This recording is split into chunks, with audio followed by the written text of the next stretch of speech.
We are live. Andy, what a look you're giving the people. Andy, Got to hey, give him whoa. something after this Got to game. give him something. I have great news for you. Like incredibly good news. Are you ready? This game is halfway over. Oh, God. I kind of knew where you were going. we are This halfway. game. We are halfway home. We are blows. halfway home. Where to start? You know what? Let's break down this game that I totally watched all of very closely. So and in great detail, and try to come up with a second half look here. Holy crap! Catherine Hahn winking, Jeff. Yeah, I actually did sit and watch this mostly because there was nothing. I guess I was flipping to the Marshall game, but I did watch this game. And it did look, I mean, there was a moment there where it's just like, all right, Texans can't move the ball. Carolina's good enough to move the ball. This game might just end like 23-0 or something. Yeah. If they're never the run game had just been getting freaking harpooned right at the goddamn line of scrimmage. Mills, you were saying that on that last drive. He can spin it a little. He had a couple nice passes, but I mean, you're not getting separation against these corners. And if people aren't wide open like they are for Carolina, you're going to have problems. So, yeah, ish. And it sucks that we lose a really good player. And God, the speed. I hate it. Speed. I wish they ruled him out. Doesn't have me hopeful that it's like, hey, he's just going to work his way back towards playing next week. He always gets hurt.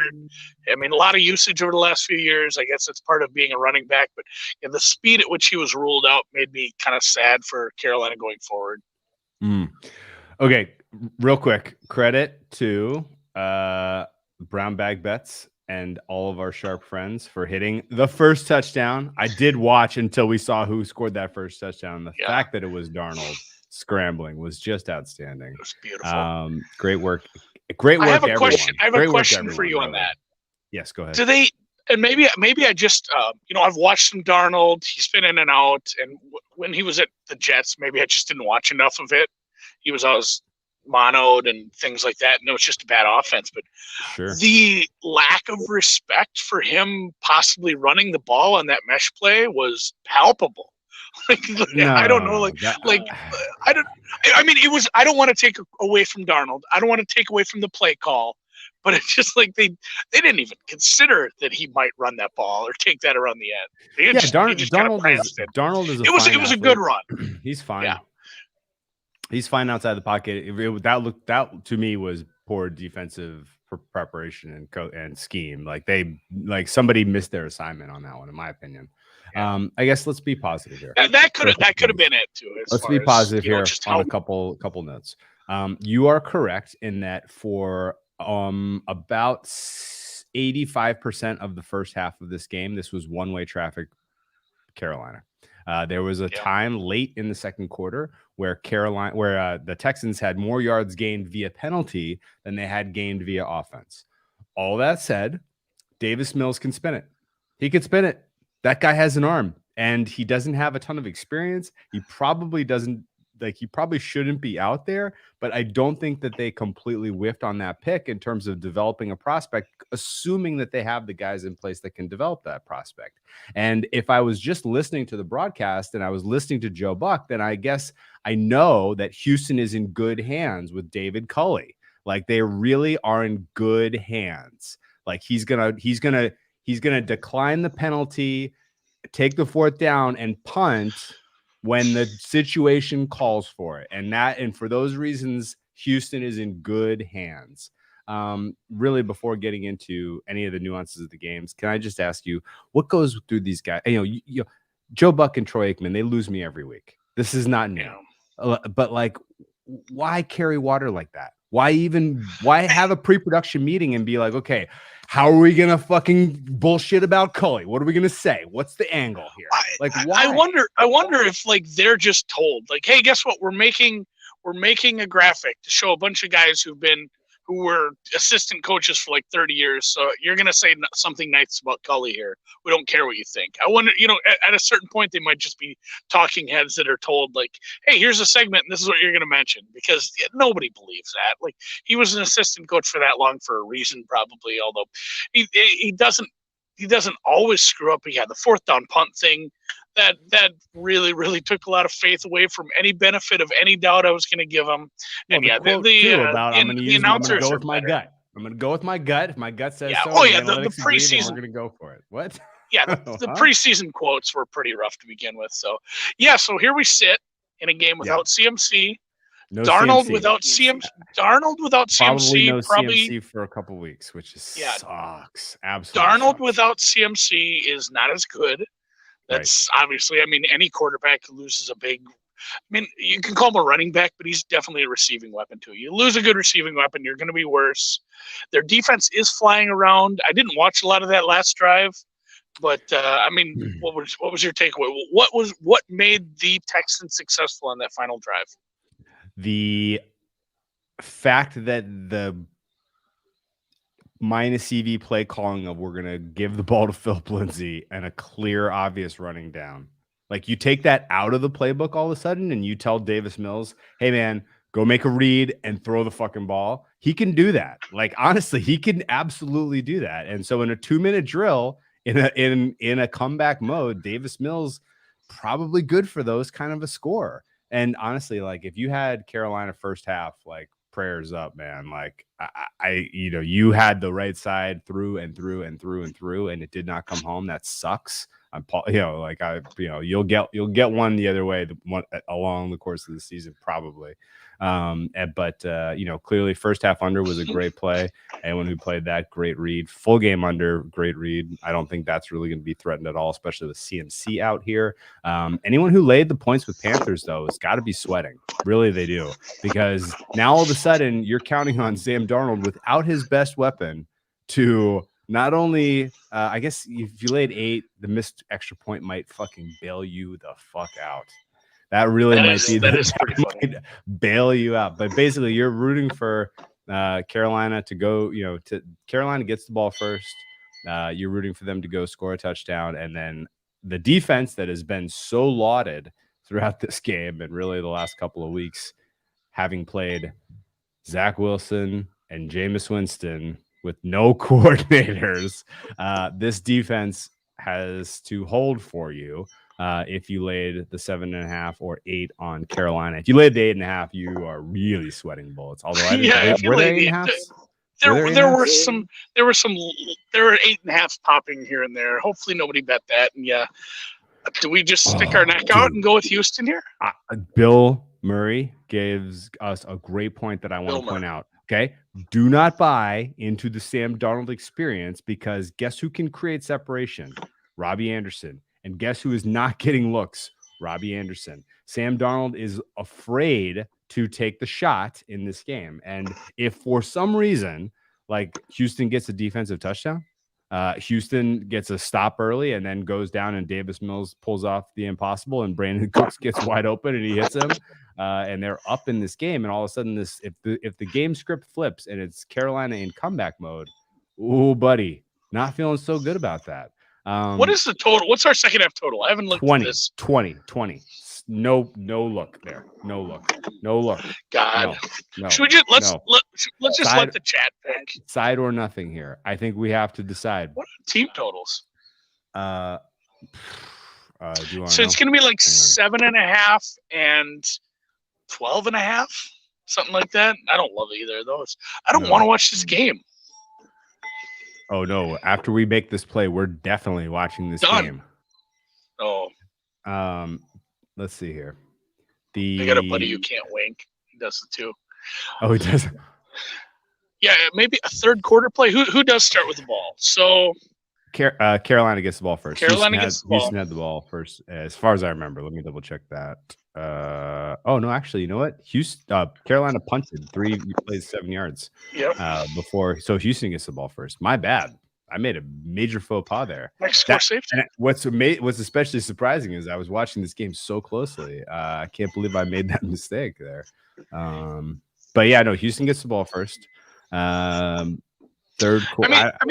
Clearly the play, Drew, is no play. Like the play is no play. The official play is no play, but like a dirty part of me wants to just play Houston money line to see Survivor Leagues blow up. Because I not only did I not use them, I just couldn't do it. Like too many people were just laughing. Too many smart people laughed at Darnold laying this on the road. What are we doing? I didn't even use them in teasers. Like I still don't have a teaser put together. Just had a busy day, but this is I just kind of it would be funny. Honestly. It would be pretty funny just to watch Houston. So Houston, what about Houston team total? Houston money line or Houston with the points?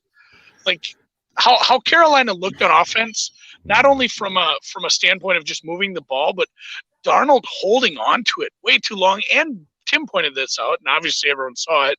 Really loosey goosey. He's like Shady McCoy with the ball back there. It's just kind of flopping around. I'm gonna. We should speculate on going for 2 at this point. I gotta overrule. I gotta overrule you, man. I don't want to play this. Panthers -3.5. All right, I'll let you have it. Let's go to war with Darnold. Full blame, full reward for you because I have no feel for this game. Let's go with Carolina Panthers -3.5. That is the correct side. Nothing. See, because like a good coach, not David Culley. A good coach would have observed the up-tempo success that Davis Mills had at the end of the first half, and he would say, "Oh, okay, this guy's ready to ball. We're going to go up-tempo. We're going to catch them on their heels, and we're going to put pressure on them in this first drive." Okay, what David Culley is actually going to do is he's going to hand the ball off on 1st and 10. He's going to hand the ball off on 2nd and 9. And then he's going to ask Davis Mills to make a miracle play on 3rd down and hope that the refs continue to bail them out. It's not happening. Okay. Carolina gets it done. They're the marginally better coach team. They have the marginally better quarterback. They have the truly better defense, I think. I think we got to go Carolina -3.5 here. What do we feel about Chuba? Is he any? I just haven't seen enough of him. Like, do they have a running game right now?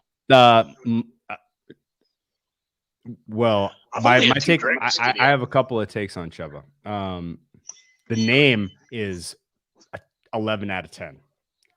Chuba Hubbard. It reminds me of the bubble gum, right? I mean, my God. My God. Give me a better name in the NFL. Can't come 2 up carries, with one. 3 yards. Stone hands, yes. Chuba Hubbard, like, as a running back, it's a little misfit. If he was a fullback, now I'm buying a jersey, right? Like it is a good fullback name. Fuck, you're right there. A bit of a misfit. Not a guy that's going to catch the ball. Not going to be able to check down. And honestly, like the fact that the check down's not there, the fact that Darnold's going to have to look a little bit deeper, maybe that unlocks things with Robbie Anderson. The plays are going to be there. We're not pronouncing it right. Like we know we're not. Is it Chuba? It is Chuba? It's Chuba? Is Chuba, which ruins it. I know it's. Stop it. No, it's Chuba. Like, I didn't. I tried to correct you about David Mills and I got yelled at. So you think I'm going to try to correct you when you've been drinking? It's pronounced Chuba. It is, which sucks. Like it just ruins it. More anytime touchdown plus 250. Do you think he changed the pronunciation as an adult because he was tired of getting made fun of? No, he should change it to the other thing because it's awesome. Chewbacca. That's not Chewbacca. True. No chance. No chance. Cheepa-chews. Chewy. We'll just call him Chewy. How about that? That was not great. That was not great. We'll have producer Dad clip that for future reference. Andy doing a Chewbacca impression. No, we're playing Carolina -3.5. I'm down. Let's get it. Carolina. I'm abstaining from betting because I'm doing this on my phone. Hey, by the way, Mark came with us after I played it at 110. It went to 113. It closed 116. Because you're the only person. Like you were the one guy that plays the second half bet. So it's like, well, we have to respect this one bet we took. Oh shit! Oh my God! Somebody bet this. 100% of the action is on the Carolina Panthers. We should look at these second half splits. Yeah, the play is Marshall money line. Like that's the play. Ooh, what's your take on the Marshall game? By the way, more entertaining. We are Marshall. Refs got involved there, huh? I mean, there's a little bit of the fun belt is getting some ref calls. But the Marshall kickoff return though, watch that if you go track that down if you haven't seen it. That was fucking amazing. Yeah. Yeah, and it is a little different. Houston did not run the ball on first down as I had expected. In fact, Chuba in the Big 12, incomplete pass and then a completed pass. So they are coming out aggressive. So maybe I'm being too hard on David Culley. Maybe David Culley does have a pulse. Maybe he saw what we saw. That's the thing. If he saw the success that they had on that last drive, I mean, after what they've done so far this season, although they did, people like I almost have forgotten this already, is like how bad they beat up on Jacksonville. And my God, Jacksonville, like not great. But if he saw what was the only thing that he saw work all day, maybe just do that some more. You know, even a bad coach has to have just a little bit of common sense, you would think.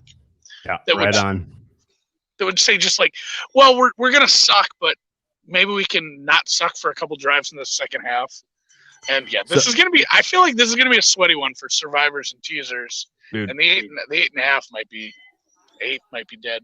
My guys, Femi and James Cole, we agree. This is a Pinot. I'm going Central Coast. Truly, this is Santa Barbara. If you want to nail down the appellation, Happy Canyon. This is Foxen, and pulled this one out because it's a good fall wine. Honestly, it is a beautiful, perfect fall night here in Southern California, and you know what that goes well with this Pinot. So a little Pinot Noir for me tonight, as everyone could have guessed. Chilled Pinot. Yeah, that's right. It's a little warm here, honestly. Weird day in Southern California, by the way. We had the weather shifted and brought all of this smoke from Northern California over us, and the sun was like this weird orange red. But it's all good because it is the first day of fall. Is the equinox autumnal equinox? Yesterday. Oh, Wednesday was Wednesday was the autumnal. I'm celebrating the second day of fall. I should do a harvest festival here. You know what? I should do some sort of harvest festival. Oh man, Houston driving, no problem at all. I got to call you out a little bit. You're gonna burn your fall activity, apple picking. Not gonna do it. I nixed it. First weekend of fall, huh? No, we nixed it because it's funny. I'm gonna do the exact Drew. What is the exact opposite of picking apples? I don't think you're going to get this. This is what I'll be doing. I'm going to be drinking apple cider. Nope. I'm going to be cutting down an apple tree with a chainsaw instead. Oh, okay. That's kind of the opposite of picking apples. I feel like it's planting them or something. But yeah, okay. No. To me, it is there's an apple tree in the back of the house that has to go. So I'm going to get the chainsaw out tomorrow. Maybe I wonder if it's probably dangerous if I try to TikTok with the chainsaw, but we'll figure something out. Well, people will enjoy it. I guarantee you that. People love your TikToks. I love your TikToks. We did a really good one out in Vegas where we just fist bumped. Like it's so easy. You just play to the crowd. Yeah. Well, no, I'm not going to the orchard, not going to get it, not going to get the mums this weekend, probably just going to get drunk. For anyone who rode Panthers second half with me, this is the pivotal play already with 11 minutes and 52 seconds left. We are at 3rd and 8.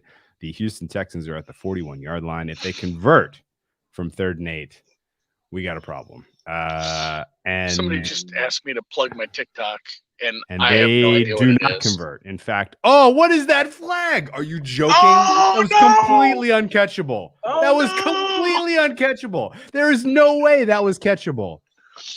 I didn't bet, so I'm just like cheering because I kind of said. Oh my goodness gracious! Oh my God. The idea that had any impact on the result of the play, get the fuck out of here. Holy shit, that was bad. What happened to not watching the game? Oh my God, that was bad. Wow. And now, now Brian Burns is laying on the ground. Awesome. Ooh, and people are bringing up a really, really good point. A couple people have mentioned. Wow. I should save some of that wood and dry it for smoking. What was that call, though, guys? That's a good call. What was that? The wood, not the apple wood for smoking. Applewood is yeah. Holy crap! Oh my God! Well, I guess I guess why would they be calling this in favor of Houston in any way, shape, or form? I can't even come up with a good reason for that. Hashtag honestly. Houston strong. I guess. I don't know, man. All right. Well, gotta give Tampa their division. This one's probably going to be a loser. I'm going to go pour myself a taller glass. I'm gonna get some. You know what? It's probably like 58, 60 degrees out. It is just perfect. Dude, these guys get me. Our guys get me. Or whatever. I fucking love it. It's like these guys get me. Yeah. That was softer than the tannins in my Pinot. That's a great fucking call. Yeah, I'm just gonna get whiskey drunk. You drink your whiskey drink? You drink your whiskey drink. I don't know. I'm gonna save that for like the Thanksgiving. Oh, by the way, I'm making Thanksgiving plans. I will be in a tropical locale for our Thanksgiving broadcast, and I cannot wait. I may have to host. My dad's moving. And I'm like, oh man, are you gonna be able to? He's like, might have to do Thanksgiving. Oh, buddy, we're having a fried turkey, we're having a smoked turkey, we're having triple turkeys. I might finally do the Cthulhu thing where you jam the octopus up the turkey. Like, we're gonna do a lot of stuff. Tentacle food porn. Is that where you're going? There we go. So I'm gonna go inside and drink.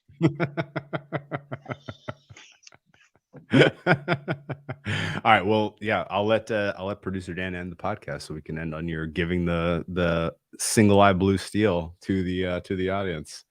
Whiskey Chase, just TikTok. Do not. No, I'll have one of the kids hold the phone. Obviously. Oh boy. Stay away from the tree, children.